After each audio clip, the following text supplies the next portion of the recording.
The following is a review for critical, analytical, and educational purposes only, and is protected under Article 17 and 107 in the United States Fair Use Code. This video is not an infringement on copyright. Please enjoy the video. Hello ladies and gentlemen, my name is Trilbee, and 2 weeks ago we took a look at the top 10 best movies of 2014. You'll be able to find that video in the description below and also in the sidebar.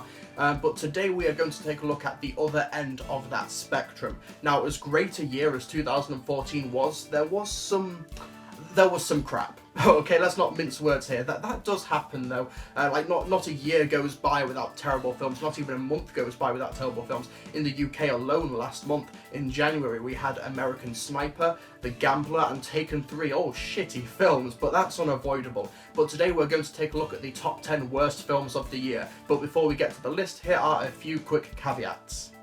As usual, we don't count 2013 holdovers. A lot of people asked me last time why I did this, and the simple reason is that not only does it prevent repetition, but it also makes this list a bit more diverse, otherwise many top 10 or bottom 10s would look the same. We're also only going by UK release dates, so as much as it pains me, American Sniper will not count for this list.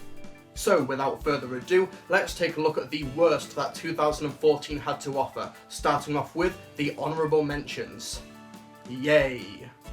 Okay, let's start off with Annie. What's disappointing about this poorly acted, poorly directed and poorly written adaptation of the Annie musical is that there is room for a contemporary modern day adaptation, especially with this talented cast. It has the directorial sensibilities of a flatly directed TV movie. Actors like Jamie Foxx, Cameron Diaz and Rose Byrne look completely lost. Quavonzane Wallace, who probably could be a great modern day Annie, is just incredibly grating and obnoxious, but the real nail in the coffin here are the badly staged musical numbers. Now, I love musicals. Moulin Rouge, Guys and Dolls and Chicago are some of my favourite movies period, let alone favourite musicals, but Annie is a low point for the genre. When you can't even get lip syncing right in your 2014 musical adaptation, you know you've messed up. Into the Storm.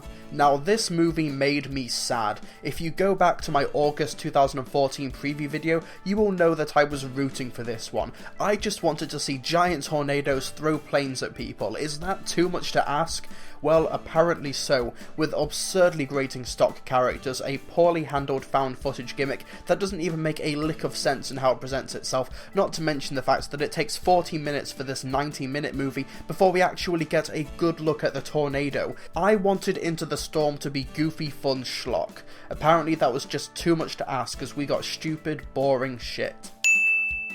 Tammy. I have a lot of respect for Melissa McCarthy, and I think it's great that there is a genuine female star who isn't rail thin or absurdly buxom being shown on movie posters across the world. That's a great thing, and we need Hollywood to include more people like that.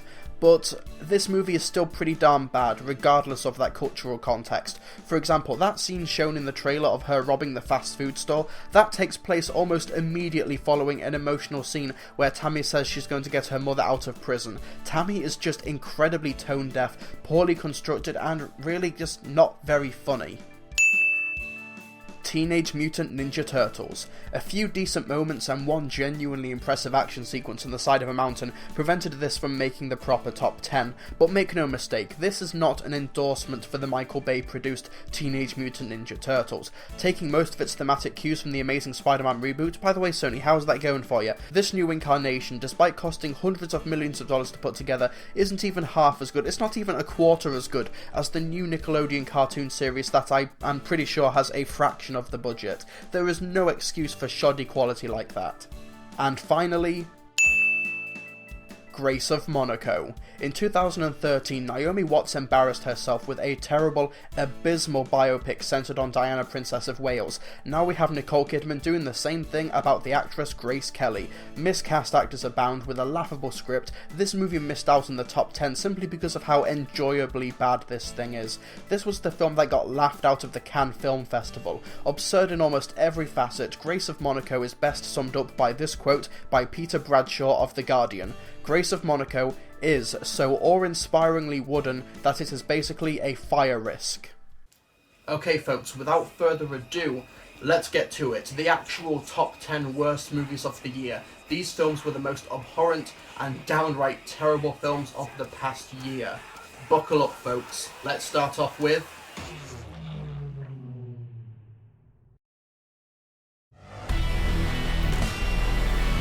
Number 10. Mrs. Brown's Boys, the movie.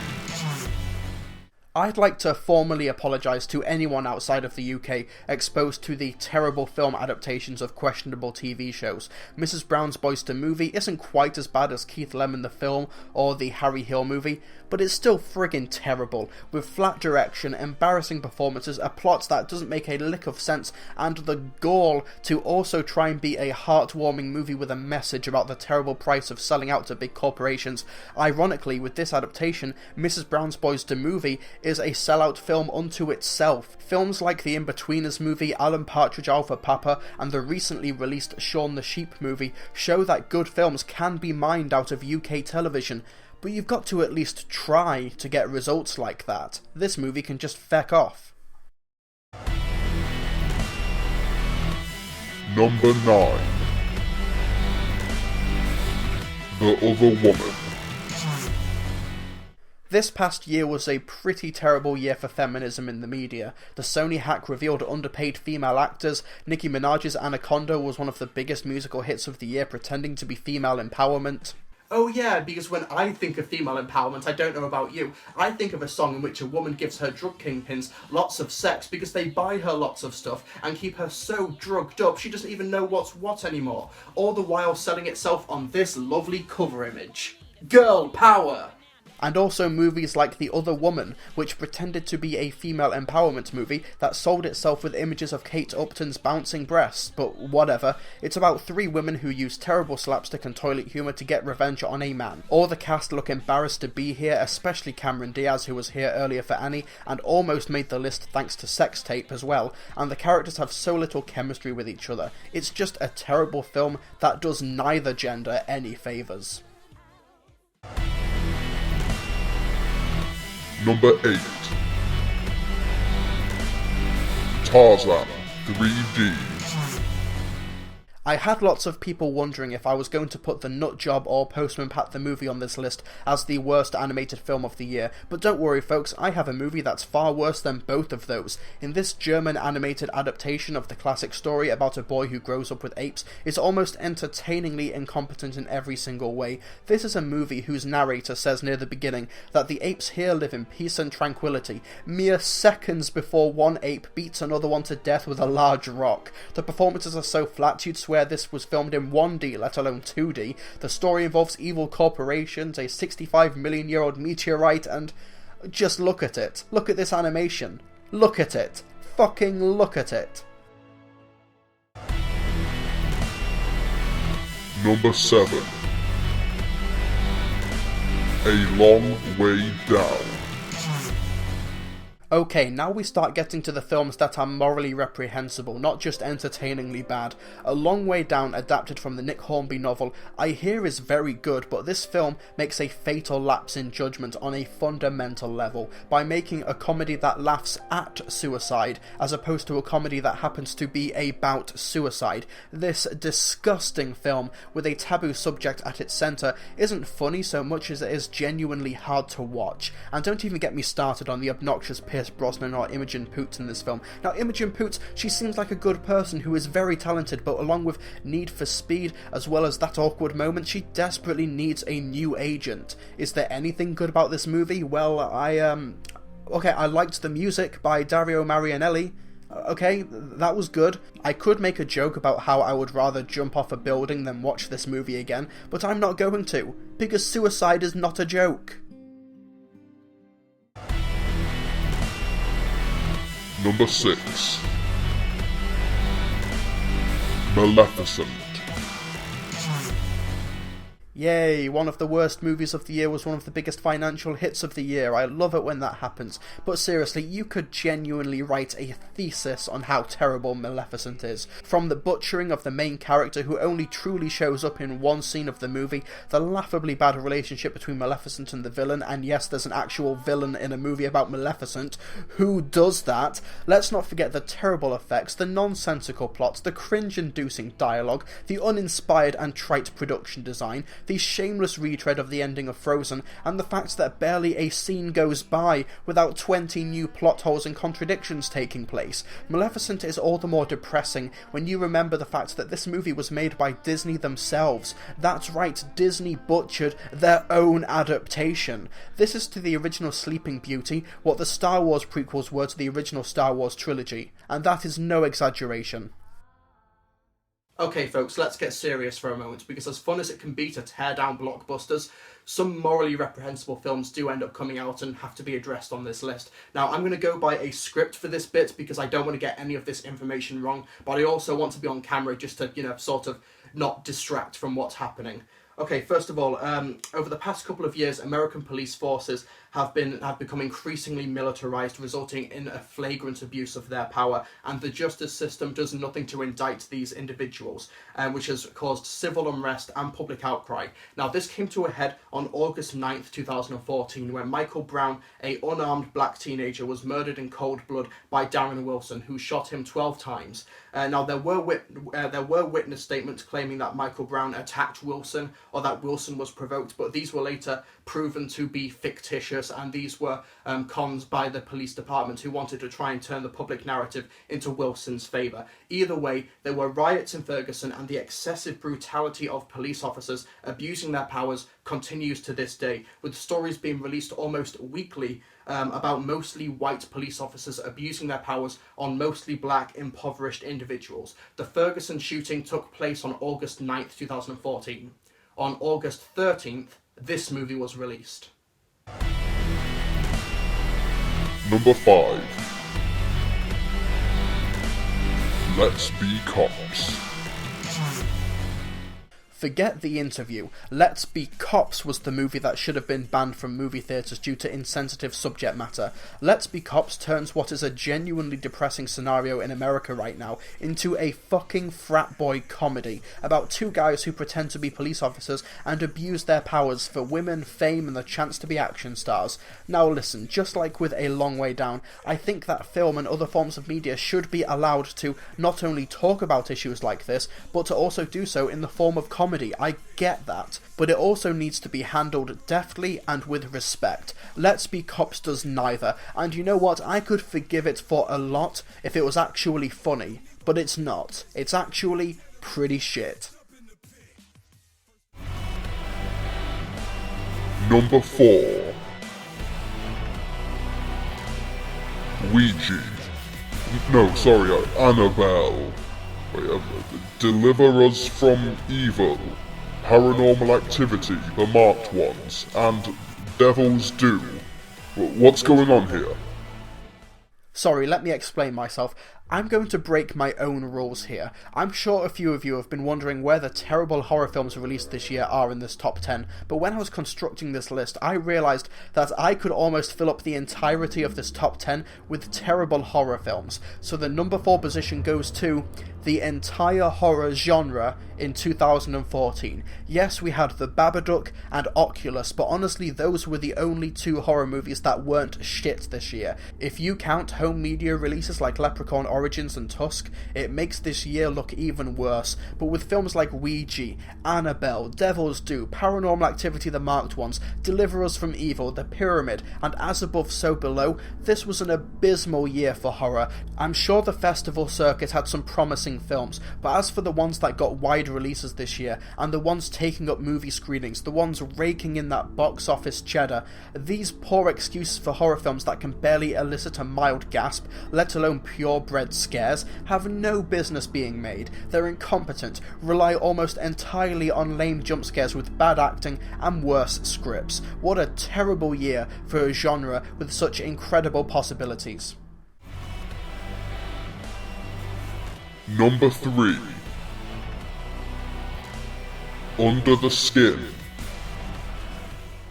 Under the Skin is the rice cake of art films. It's bland, tasteless, has pretty much no substance or calories aside from the toppings or spreads you put on it. It's an art film that literally has nothing to say about the human condition, sexuality, male and female dynamics, or consumerism. Here's the thing about Under the Skin. It has received glowing reviews. Some people consider it snubbed at the Oscars or the BAFTAs or the Golden Globes or whatever, but all of the substance that has been lauded on Under the Skin is not accredited to the movie itself. It can't be. There's nothing there. Going to the movies to watch Under the Skin would be like going to an all-you-can-eat buffet, but the only food they have there is boiled rice, so you have to bring your own sauces and your own toppings and your own food to add to the flavour. The thing is that these critics have been lauding Under the Skin and giving it praise for the toppings and sauces and flavours and foods that they themselves brought to the buffet. I once read a review of Under the Skin where a critic praised it, they lauded it, they gave it 5 stars out of 5, and they said that their favourite scene was the scene in which Scarlett Johansson's alien character had a conversation with a baby who she abandons on the beach. Now, the worst part is, there's no scene like that in the movie. Honestly, I'm not kidding. There is no scene or conversation between the baby or Scarlett Johansson. Nothing like that happens in the movie, which means that Under the Skin is so hollow, so empty, there's so little under the skin of the movie that people have to actually create their own fiction around it to justify liking it. After all, it has a repetitive, monotonous score, is flatly directed with scenes that have no bearing on each other, and no concept of continuity or even internal logic. That means it must be deep, right? I mean, what else could it be? I'll tell you what it is. One of the worst movies of the year. And I know I'm going to get stupid people in the comment section going, "Oh, Trilbee, you just don't get it. You don't understand the brilliance of Under the Skin. If you don't like low-budget films, if you don't like art cinema, why don't you just go watch Transformers like all the other peasants?" 2 things. 1, check out my top 10 of 2014 and you will be proven otherwise. And 2, I did see Transformers. It was shit. Number 2. Transformers: Age of Extinction. This fucking franchise, you'd think that after spending over $800 million on these movies, 4 movies with over 10 hours of screen time, that Michael Bay's Transformers legacy would at least have something credible or substantial about it. But unfortunately that is not the case with Transformers: Age of Extinction, as this franchise has reached the depths and depravity of cinematic ineptitude. Our supposed heroes, the Transformers, the Autobots in this movie, are friggin' psychopaths, with them continually threatening to kill each other, and one scene where Optimus Prime claims to be offering the Dinobots freedom before saying, "You defend my family or die." That is the opposite of freedom. Throw in a paedophilic love story that even the writers knew they shouldn't be doing, so they have the main character look guilty as sin by carrying around a copy of the law in his wallet, saying why he can have sex with an underaged woman, all the while the camera is continually leering over said underaged woman. And don't even get me started on the abominable runtime of almost 3 hours, the obviously unfinished special effects, the terrible Stanley Tucci, the obnoxious racial stereotypes, the obvious lack of effort in every single aspect of the production, action scenes that lack any sort of skill, the blatant pandering to the Chinese market, a plot that doesn't make a lick of sense, and confused political ideals. Watching Transformers: Age of Extinction is like staring into the deep, dark, depraved centre of the human condition, and on that count, well, at least it's more profound than Under the Skin, but it's also far uglier and far more heinous. And you know what? It's the highest grossing movie of the year. Wonderful. Fucking wonderful. Number 1. The Amazing Spider-Man 2. Yeah, no fancy introductions here. My regular viewers knew that this would be the number 1 worst movie of the year, but to be fair, how could it not be? The Amazing Spider-Man 2 is a perfect amalgamation on everything that is wrong with the Hollywood blockbuster landscape today. It's directed by someone who has no business making blockbusters. It's written by some of the worst writers of this generation. It has actors who are miscast for their roles, but it's okay, because they look good on a poster. It has zero interest in thematically engaging its audience, but would rather tease them with of loose plot threads and sequel setups, which makes The Amazing Spider-Man 2 the longest and most expensive movie trailer in the history of this medium, not to mention the fact that it rips beloved sequences out of the character's rich and diverse history before gutting them of any meaning and pathos and just shoving them on the screen and expecting audience members to enjoy it. The Amazing Spider-Man 2 has an unlikable, terrible lead, and the movie wants us to idolize this person as a role model, a female lead who only exists in this movie to leave the franchise to set up the next female lead, villains whose numerous subplots have no connective tissue, effects that are blatantly unfinished and look worse than the previous Spider-Man sequel from a decade ago, and Hans Zimmer giving us his worst score to date through the power of dubstep. The worst part of all, The Amazing Spider-Man 2 doesn't care about you, the viewer, the audience member. It thinks you're stupid. It actively insults your intelligence by having Hans Zimmer's obnoxious dubstep music actively say aloud the emotions of the characters because it thinks you're too stupid to figure it out. It throws product placement in your face at every turn because it thinks you are just a sheep who will buy anything. For God's sake, there is a scene that takes place in Times Square just so that the movie can throw more product placement at you. The movie thinks you're stupid and will say, oh no, that scene took place in Times Square because that's where there's the most electricity in the city is for Electro, despite the climax of the movie taking place at an electrical power grid that Electro built himself. The Amazing Spider-Man 2 is not a movie. I'm not even sure you could call it a trailer. It's an affront to basic human decency. I look at the most expensive movies of all time, Pirates of the Caribbean 3 and 4, John Carter, Spider-Man 3, The Lone Ranger, Transformers 2, Star Trek Into Darkness, Waterworld, Shrek the Third, and in terms of blockbuster movies, The Amazing Spider-Man 2 is worse than all of them. It makes Batman and Robin look like The Dark Knight in comparison. It's so interested in selling you its future spin-offs and sequels that it didn't even bother to check to see if its own foundations were credible in the least. And everything that has happened with Spider-Man over the past week, with Sony, as well as the hacks that exposed what a production nightmare this was for the studio, just proves what happens when a studio does not care about its audience, the source material, or even its own credibility. Spider-Man is now joining the cinematic universe for Marvel, and from what I can tell, almost everyone is happy about that. People don't want any more of this shit, Sony. Next time, show some goddamn respect to the paying consumer. Okay,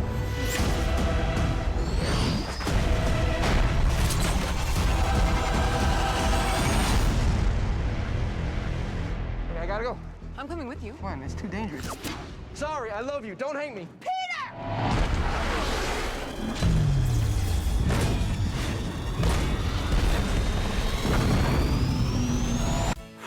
Okay, there we go, folks. Those were the top 10 worst movies of 2014. Now, as usual, we're going to turn to the patrons, or in fact just the patron, because nobody else got back to me concerning the top 10 worst movies, but we have Dean Jones, who said, and I quote, I don't have a top 10 worst, since there weren't a lot of films that I saw last year that I disliked. I'm so happy for you, Dean Jones, that you felt that way. But my two worst movies of 2014 are Transformers: Age of Extinction and The Amazing Spider-Man 2. Both are terrible, but Transformers is the worst for me. A painful cinema experience. Yeah, those three words definitely sum up Transformers: Age of Extinction. A painful cinema experience. But when it came to deciding those two films, both are terrible, both are rampant with product placement, have no idea what they're doing, with unfinished effects, questionable music decisions, and just an awful lot of terrible stuff in those films. But this was the clincher for me. Transformers: Age of Extinction had a beginning, middle, and an end. It had a terrible beginning, a terrible middle, and a terrible end, but it had those things. Amazing Spider-Man 2 didn't even really fit the criteria for what a movie should be, and for that was the worst thing of all, and that's what propelled it to number one on this list. But that's my worst film of the year. What were your worst films of the year, guys and girls? Get in the comment section below your top 10s, top 5s, or top 1, whatever. Please let me know. We can have a debate in the comment section below. If you'd like to financially support these videos, then please consider donating to my Patreon, where you get review scripts, review notes, commentaries. You get vlog requests, which I do every weekend. So please consider donating to that, or visiting my website, like I said, www.trilbee.com, where you'll be able to find in-depth reviews of all of the recent films coming out, as well as news stories. I'd really appreciate that. And you can also like this video, because it really helps me out, and be sure to subscribe for more movie related videos. And be sure to join us next week, where we will be reviewing the 8 best picture nominees at the Oscars. That's right, we're going to do a review-a-thon of Whiplash, Selma, The Theory of Everything, The Imitation Game, Boyhood, The Grand Budapest Hotel, American Sniper, and Birdman, or The Unexpected Virtue of Ignorance. So be sure to tune in for that next week. I'm really looking forward to that. So, ladies and gentlemen, without further ado, thank you very much for watching my top 10 worst movies of 2014, and I shall see you guys next time.